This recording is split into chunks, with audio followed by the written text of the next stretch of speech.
www World Wide Web. www is an information service that can be used for sending and receiving information over the internet through interlinked hypertext documents.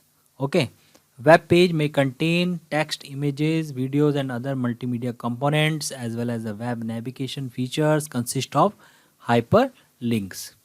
Okay, the documents are formatted in a markup language called HTML that provides links to other document as well as graphics, audio, and video files. And the World Wide Web is based upon client-server architecture, where a client sends a request and the server process that request and sends responses. A www client is called a web browser and a www server is called a web server. ठीक है, तो ये एक small C definition यहाँ पे दी हुई है www की. है क्या ये? www is a set of programs and protocols that allow the user to create and display multimedia web pages and is link to the internet. ठीक है, तो www है क्या बेसिकली? देखो, एक होता है हमारा इंटरनेट, ठीक है, और एक है हमारा वेब. तो इंटरनेट तो अलग चीज़ है. इंटरनेट मतलब जो नेटवर्क, ठीक है, और वेब मतलब जो कंटेंट जो इंटरनेट पे अवेलेबल है, जैसे कि हमारी साइट्स वगैरह हैं, वेबसाइट्स वगैरह हैं जो, ठीक है, तो वो हो गया हमारा वेब. जो www है ये क्या है? ये एक सिस्टम है जिसमें कि हमारे प्रोग्राम भी आते हैं, प्रोटोकॉल्स भी आते हैं, हमारे वेब पेजेस भी आते हैं. ठीक है, तो इन सबको हम कंबाइंडली क्या कह रहे हैं? www कह रहे हैं, वर्ल्ड वाइड वेब कह रहे हैं. ठीक है, तो हमें मालूम है कि हमारे जो वेब पेजेस हैं वो आपस में इंटरलिंक्ड रहते हैं, जिसमें कि टेक्स्ट भी होता है, इमेजेस भी होते हैं, वीडियोस भी होते हैं, ठीक है, अदर मल्टीमीडिया कंपोनेंट्स भी होते हैं. ठीक है, तो आपस में क्या होता है? पेज क्या होते हैं? लिंक्स के थ्रू क्या होता है? कनेक्ट होते हैं. हम एक पेज से दूसरा पेज एक्सेस कर सकते हैं. डिज़ाइन काय में किया जाता है इनको? मार्कअप लैंग्वेज में, HTML में इनको डिज़ाइन किया जाता है. ठीक है, और हम एक्सेस कैसे करते हैं इसको? अपने क्लाइंट से, मतलब अपने ब्राउज़र से हम इसको एक्सेस करते हैं. तो हमारा जो वेब पेज है वो कहाँ रखा हुआ है? सर्वर में रखा हुआ है. ठीक है, तो जो ये कंप्लीट सिस्टम है जिसमें कि हमारे प्रोटोकॉल्स भी हैं, हमारी सर्विसेज भी हैं, हमारे वेब पेजेस भी हैं, इस कंप्लीट सिस्टम को हम कंबाइंडली क्या कह रहे हैं? www कह रहे हैं. ठीक है, www कोई सिंगल चीज़ नहीं है, ये क्या? Set of all the things, ठीक है, जो कि हमारे इंटरनेट पे अवेलेबल है. ठीक है, HTML, Hypertext Markup Language. HTML is a language that is used to create web pages which are then displayed by web browsers. This language tells the browser how to display text, pictures and links on the screen. Okay. HTML is a language that supports multimedia documents and consists of audio, video, graphics, pictures. It also helps in creating hyperlinks so that various documents can be linked together. ठीक है, तो HTML जो है उसकी full form है hypertext markup language. तो ये language क्या काम आती है? ये लैंग्वेज आती है आपको वेब पेज क्रिएट करने में. This language is use to create web pages. तो वेब पेजेस जो हम क्रिएट करते हैं वो इसी लैंग्वेज की मदद से करते हैं. ठीक है, HTML document can be written using any text editor such as Notepad, Notepad 2 and save a file with extension either .htm or .html. ठीक है, तो HTML जो डॉक्यूमेंट हम क्रिएट करते हैं उसका जो एक्सटेंशन होता है .htm होता है या फिर .html भी हो सकता है. ठीक है, तो किसी भी एडिटर में आप इसकी कोडिंग कर सकते हो, इसको डिज़ाइन कर सकते हो, चाहे आपका नोटपैड हो या नोटपैड 2 हो, इवन आप वर्ड में भी HTML का कोड लिख सकते हो. ठीक है, तो इसमें होता क्या है? इसमें टैग्स होते हैं.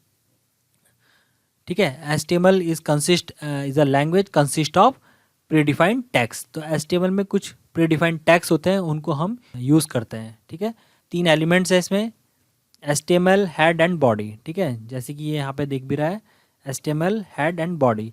ठीक है, तो इस तरीके से कुछ इसका हम कोड लिखते हैं. ठीक है, ये टाइटल हम डिफाइन करते हैं अपने पेज के लिए, जो आपने देखा भी होगा, जैसे कोई पेज ओपन होता है तो उसका जो टाइटल है यहाँ पे नज़र आता है.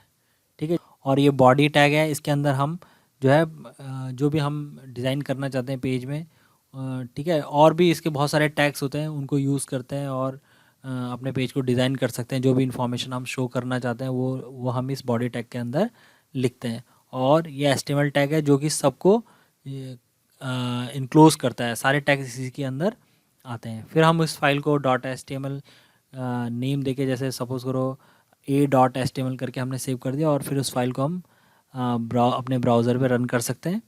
ठीक है, तो वो बन जाएगा हमारा वेब पेज। ठीक है, तो कुछ इस तरीके से आपको नज़र आएगा वो।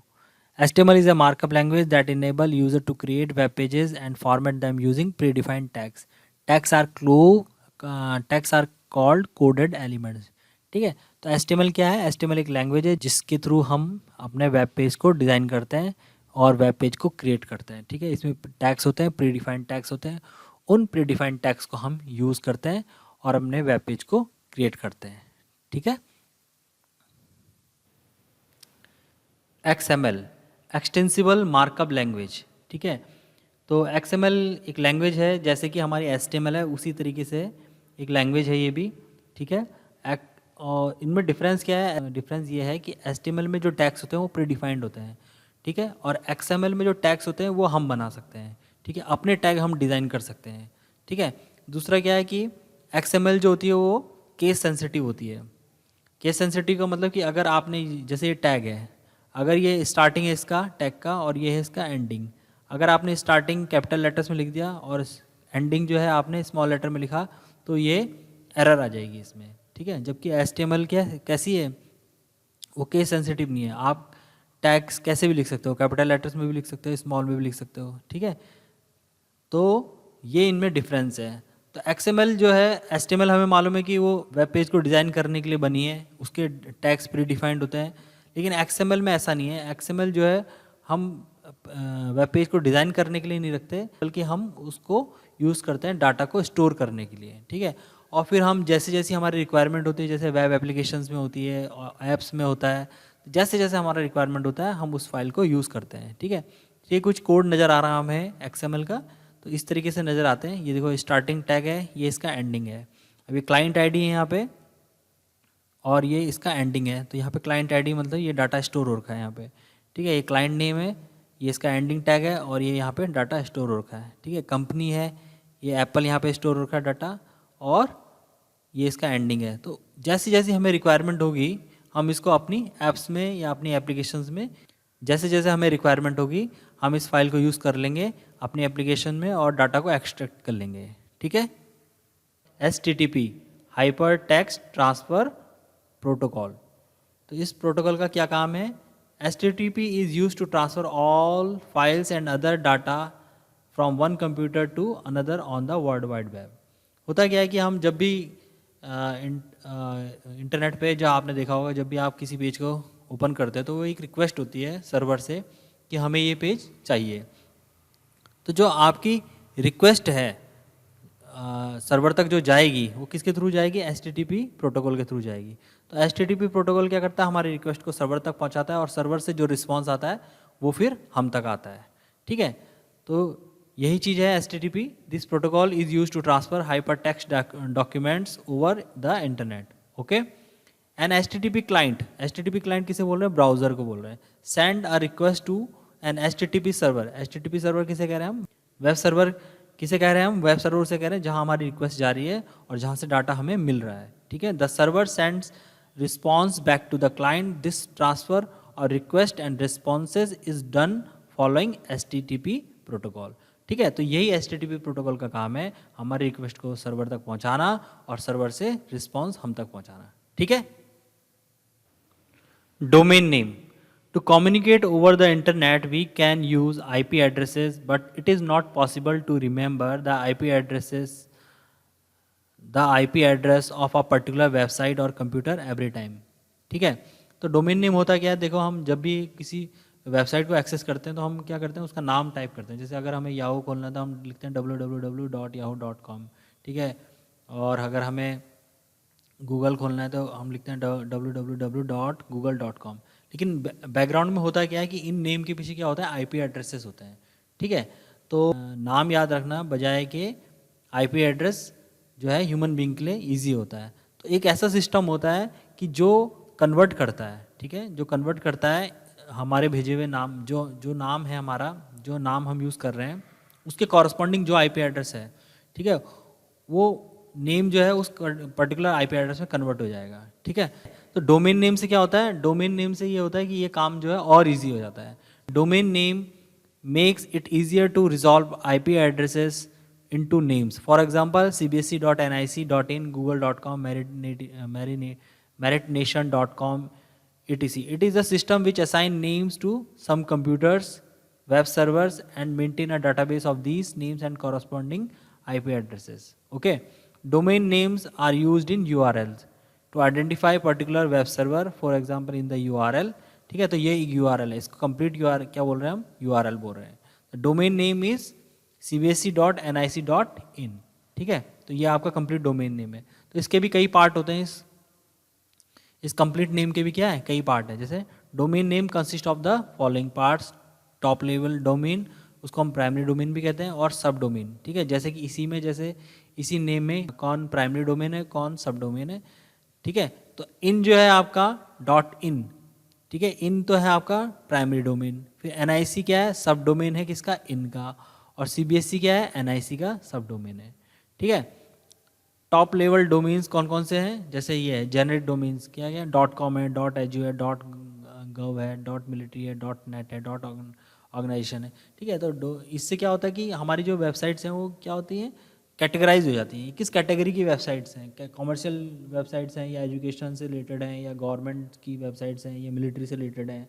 ठीक है, इसीलिए हम इनमें इस तरीके से ये डोमेन नेम्स को यूज़ करते हैं। ठीक है, तो कंट्री वाइज भी क्या होता है, डोमेन नेम्स होते हैं। जैसे इंडिया के लिए इन है, आपने देखा भी होगा बहुत सारी वेबसाइट्स हैं .in को यूज़ करती हैं। ठीक है, तो .in मतलब .india, .in मतलब इंडिया, AU ऑस्ट्रेलिया के लिए, CA कनाडा के लिए, CH चाइना के लिए, JP जापान के लिए, .US United state of America के लिए। ठीक है, तो URL stands for Uniform Resource Locator that helps in locating a particular website or a web page. For example, ये पूरा जो देख रहे हैं ये एड्रेस आप, इसको हम क्या करेंगे कंप्लीटली, ये आपका URL है for a specific website. In this URL, HTTP is Hypertext Transfer Protocol, ठीक है, and www.cbsc.nic.in indicates the IP address or the domain name where the source is located. ठीक है, ये बता रहा है कि भाई आपका पेज जो है कहाँ स्टोर है, किस सर्वर में स्टोर है। इसके इस नेम के पीछे क्या है, एक IP एड्रेस है। ठीक है, इस कंप्लीट नेम के पीछे where the source is located, academics.html specify the names of the specified HTML document। और ये क्या है आपका HTML डॉक्यूमेंट है। ठीक है, कि जो कि इस लोकेशन पे, मतलब जहाँ ये वेबसाइट स्टोर है वहाँ क्या है, उस वेबसाइट के अंदर क्या है, बहुत सारे पेज है, और ये academics.html क्या है, उनमें से एक पेज है। ठीक है, तो URL stands for Uniform Resource Locator that store the address of a web page। ठीक, तो बैकग्राउंड में हो क्या रहा है कि अगर हम किसी पर्टिकुलर वेब पेज को ओपन करते हैं तो उसका जो एड्रेस है कंप्लीट, वो कुछ इस तरीके से लिखा जाएगा। अगर index.html पेज होता है, अगर उसको हम एक्सेस करने की कोशिश करते हैं तो ये पूरा इस तरीके से लिखा जाता, और फिर यहाँ पे क्या आ जाता है, index.html। IP address. The computers connected to a network also need to follow some rules to communicate with each other।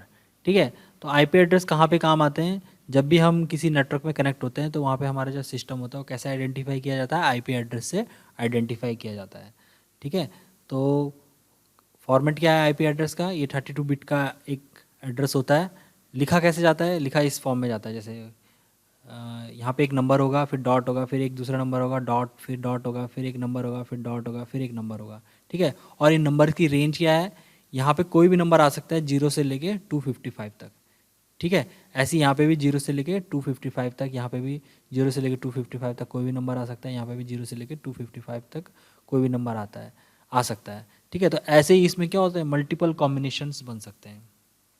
ठीक है, IP एड्रेस 2 वर्जन के हैं, एक IP एड्रेस वर्जन 4 है, एक IP एड्रेस वर्जन 6 है। तो हम लोग अभी IP एड्रेस वर्जन 6 तो यूज़ नहीं कर रहे हैं, हम लोग यूज़ कर रहे हैं IP एड्रेस वर्जन 4। ठीक है, तो अगर आपको अपने सिस्टम का आईपी एड्रेस जानना है तो आपको क्या करना है, आपको क्या ओपन करना, कमांड प्रॉम्प्ट ओपन करना है इस तरीके से और यहाँ पे लिख देना आईपी कॉन्फ़िग। ठीक है, तो इससे आपका आईपी एड्रेस आपको नज़र आएगा। ये देखिए यहाँ पे लिखा हुआ आईपी एड्रेस वर्जन 4, ये मेरे सिस्टम का आईपी एड्रेस है 192.168.31.18। ठीक है, इस समय जो भी नेटवर्क पे मैं कुछ भी काम करूँगा तो मेरा जो सिस्टम है वो कैसे आइडेंटिफाई किया जाएगा, इस आईपी एड्रेस से आइडेंटिफाई किया जाएगा। ठीक है, तो आईपी एड्रेस कैसे है कि हम जब कहाँ पे यूज़ हो रहे हैं, जैसे हम अपने लोकल एरिया नेटवर्क पे काम कर रहे हैं या हम इंटरनेट पे काम कर रहे हैं तो बिना आईपी एड्रेस के तो काम हो ही नहीं सकता। ठीक है, तो उसको हम लॉजिकल एड्रेस भी कहते हैं। Okay, website. A website is a collection of various web pages, images, videos, audios, or other kinds of digital assets that are hosted on one or several web servers. The first page of a website is known as home page. ठीक है, website के बारे में हम जानते हैं, collection of web pages is called a website. ठीक है, तो फर्स्ट पेज उसका क्या कहलाता है, होम पेज कहलाता है। Where all the links related to other documents are displayed. ठीक है, होम पेज में क्या होता है, सारे लिंक्स हमारे अवेलेबल होते हैं। जैसे हमारी वेबसाइट है जिसमें कम 5-6 पेज हैं या 10-12 पेजेस हैं। ठीक है, तो उन पेजेस में अगर हमें जाना है तो होम, सबसे पहले जब हम वेबसाइट ओपन करते हैं तो सबसे पहले by default home page he open होता है। तो होम पेज में वो सारे लिंक्स अवेलेबल होते हैं जिससे कि हम एक पेज से दूसरे पेज में जा सकें। The web pages of a website are written using HTML। ठीक है, तो लिखे कैसे जाते हैं, जो HTML जो लैंग्वेज है उसमें लिखे जाते हैं। And the information is transferred over the internet through HTTP protocol. और एक्सेस कैसे करते हैं हम, HTTP प्रोटोकॉल के थ्रू करते हैं। Website is a collection of several web pages which are related to each other through hyperlinks. ठीक है, तो जो लिंक्स होते हैं जो कनेक्ट करते हैं एक पेज से दूसरे पेज को, उनको क्या कहते हैं हम, हाइपरलिंक्स कहते हैं। Web page. A web page is an electronic document design using HTML। ठीक है, वेब पेज को हम किस में डिज़ाइन करते हैं, HTML में डिज़ाइन करते हैं। ठीक है, HTML एक लैंग्वेज है, हाइपर टेक्स्ट मार्कअप लैंग्वेज, जिसमें कि प्रीडिफाइंड टैग्स होते हैं, उन टैग्स को हम यूज़ करते हैं। ठीक है, उन टैग्स की अरेंज करके हम अपना अपना वेब पेज को डिज़ाइन कर सकते हैं। It display information in textual और ग्राफिकल फॉर्म। ठीक है, वेब पेज में क्या होता है, टेक्स्ट की फॉर्म में भी इंफॉर्मेशन होती है और ग्राफिक्स की फॉर्म में भी, फोटोज़ वगैरह भी होती हैं। ठीक है, traversal from one page to another web page is possible through hyperlinks. ठीक है, और एक पेज से दूसरे पेज में हम जो जाते हैं वो किसके थ्रू जाते हैं, हाइपरलिंक्स के थ्रू जाते हैं। तो हाइपरलिंक्स क्रिएट करने के लिए भी क्या होता है, टैग होता है। ओके, फिर वेब पेजेस हमारे दो टाइप के होते हैं, एक स्टैटिक वेब पेज होते हैं और एक डायनेमिक वेब पेज होते हैं। स्टैटिक वेब पेज वो होते हैं जिसमें सिर्फ इन्फॉर्मेशन हमें डिस्प्ले करनी होती है। ठीक है, उनमें कोई चेंज नहीं होता है, बस आप वो जैसे ऑनलाइन सपोज करो किसी की वेबसाइट है फूड के बारे में, तो वो सिर्फ फूड के बारे में इंफॉर्मेशन दे रहा है। ठीक है, तो आप उसको एक दिन में, आज सपोज करो आपने आज उसको ओपन किया और 10 दिन बाद ओपन किया तो उस वेब पेज में आपको कोई चेंज नज़र नहीं आएगा। ठीक है, स्टैटिक जो वेब पेज होता है उनका जो कंटेंट होता है वो क्या होता है, वो कॉन्स्टेंटली एक जैसा ही रहता है, कोई कंटेंट में उनके कोई चेंज नहीं होता है। ठीक है, ये जनरली यूज़ किए जाते हैं इन्फॉर्मेशन को शो करने के लिए। ठीक है, और एक्सटेंशन क्या रहता है, HTML या HTML रहता है। ठीक है, दूसरे होता है हमारे dynamic web page. Interactive web pages is a dynamic web page. तो डायनेमिक वेब पेज में क्या होता है, a dynamic web page use scripting language to display changing content on the web page such as web page. Such a web page generally has PHP, ASP और JSP as extension. ठीक है, तो जो web page होते हैं, जो simple static web page होते हैं, उनका जो एक्सटेंशन होता है .HTML होता है। ठीक है, लेकिन जो डायनेमिक वेब पेज होते हैं उनका एक्सटेंशन क्या हो सकता है, .PHP भी हो सकता है, .ASP हो सकता है, .JSP हो सकता है। यही एक्चुअली क्या है, हमारी स्क्रिप्टिंग लैंग्वेजेस हैं। इनको क्या करते हैं, एम्बेड करते हैं HTML के कोड के साथ। जो HTML का जो कोड है हमारा, उसके साथ लिखते हैं इसको, ताकि हमारा जो वेब पेज है वो इंटरैक्टिव हो जाए। अच्छा, इंटरैक्टिव वेब पेज का एग्जांपल जैसे हम कहते हैं, जैसे हमारी जो जैसे ई-कॉमर्स वेबसाइट्स हैं, वो कैसी वेबसाइट्स हैं, डायनेमिक वेबसाइट्स हैं वो हमारी।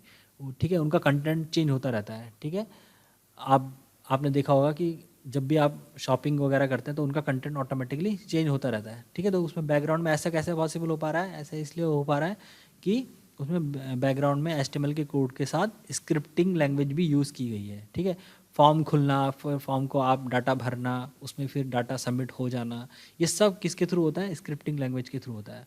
और जो आपकी स्टैटिक वेबसाइट होती है वो उसमें ऐसी कोई भी फैसिलिटी नहीं होती, बस सिंपल टेक्स्ट आपको नज़र आएगा बस स्क्रीन में, ठीक है। टेक्स्ट मतलब जो जिस भी बारे में हो, जैसे सपोज करो कि FRI की कोई वेबसाइट है और वो सिर्फ प्लांट्स की इन्फॉर्मेशन देना चाहती है, तो उसमें सिर्फ प्लांट की बस जो टेक्स्ट है वो लिखा हुआ होगा, एक फ़ोटो लगी होगी बस, और कोई कंटेंट आज कोई चेंज नहीं हो रहा होगा डायनेमिकली, ठीक है। हर दिन जो है कंटेंट अपडेट नहीं हो रहा होगा या कंटेंट चेंज नहीं हो रहा होगा, ठीक है। आज भी अगर आप उसे ओपन करोगे और 10 दिन बाद ओपन करोगे तो कंटेंट वैसा का वैसा ही नज़र आएगा आपको, जबकि जैसे आपने देखा हो ई-कॉमर्स वेबसाइट्स होती हैं, ठीक है जी, इनका कंटेंट क्या होता है, हर कुछ मिनट बाद या कुछ घंटे बाद जो है चेंज हो जाता है, ठीक है। आप और कस्टमाइज़ हो जाता है, हर यूज़र के अकॉर्डिंग जो है कंटेंट जो है अपने आप ऑटोमेटिकली अरेंज हो जाता है या चेंज हो जाता है। तो ये कैसे हो पा रहा है इतना, ये इसलिए हो पा रहा है कि इसमें हमने स्क्रिप्टिंग लैंग्वेजेस यूज़ की हैं बैकग्राउंड में, और इन्हीं पेजेस को हम क्या कहते हैं, डायनेमिक वेब पेज कहते हैं। Okay, web browser, it is a software that helps in accessing web pages and this is also called web client, ठीक है। तो वेब ब्राउज़र के बारे में हम जानते हैं, जिसके थ्रू हम क्या करते हैं, अपने वेब पेजेस को एक्सेस करते हैं, ठीक है। बहुत सारी कंपनीज़ के वेब ब्राउज़र हम यूज़ करते हैं, जैसे मोजिला फायरफॉक्स है, ओपेरा है, एओएल है, वेबकिट है, क्रोम है, ये सारे के सारे क्या हैं, आपके वेब ब्राउज़र है। Web browser is a www client that navigates through www and display web pages. Okay, next है हमारा web server. Web server is a server that store web pages and web client sends any request to a server, the server respond to the request and display the requested web pages, ठीक है। Web server हम उसे कहते हैं जहां हमने अपने website को स्टोर करके रखा हुआ है, ठीक है। जैसे आप फ्लिपकार्ट ओपन करते हो या फेसबुक ओपन करते हो तो कहीं तो ये कंटेंट रखा होगा, तो जहाँ ये कंटेंट रखा होगा, जहाँ से ये फ्लिपकार्ट का पेज आ रहा है या फेसबुक का पेज आपके सिस्टम में आपको दिख रहा है, तो जहाँ ये पेज रखा हुआ है उसी को हम क्या बोल रहे हैं, वेब सर्वर बोल रहे हैं, ठीक है।